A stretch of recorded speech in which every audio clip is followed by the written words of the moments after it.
Friends, எல்லோரும் எப்படி இருக்கீங்க? நல்லா இருக்குன்னு நினைக்கிறேன். இது ஒரு ஷார்ட் வீடியோ. என்னென்னு காட்டணும்னு பார்த்தீங்கன்னா, என் ஃபோனில் வந்து 3 கோடு வந்துச்சு. தெரியுதா? தெரியல. இப்போ நம்ம சப்ஸ்கிரிப்ஷன் பிளான் வந்து நான் பெரிய வீடியோ மேக் பண்ணியிருக்கேன். அதோட சின்ன வீடியோ தான் இப்போ காட்டலான்னு இருக்கேன். கொஞ்சம் ஆர்டர் வந்துன்னு இருக்குது.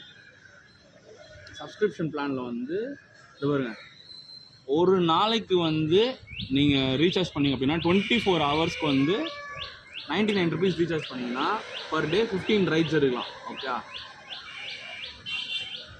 3 நாளைக்கு ரீசார்ஜ் பண்ணிங்கன்னா 199 200 ருபீஸு. அது வந்து 35 ரைடு எடுக்கலாம். ஓகே, 3 நாளைக்கு. 7 டேஸ்க்கு ரீசார்ஜ் பண்ணிங்கன்னா 400 கட்டணும். அது வந்து 7 டேஸ்க்கு 400 அன்லிமிட்டெட். எத்தனை ரைட்ஸ் வேணால் நீங்கள் எடுத்துக்கலாம். அதுக்கேற்றபடி நீங்கள் வந்து இந்த ரைட்ஸ் வந்து எடுத்து நீங்கள் கமிஷனை சேவ் பண்ணலாம். அது ஜிஎஸ்டி நம்ம கட்டி தான் ஆகணும். கமிஷன் சேவ் பண்ணி நிறைய ரைட்ஸ் எடுங்க, நிறைய ஏர்ன் பண்ணுங்கள், சேஃபாக ரைட் பண்ணுங்கள். ஓகே.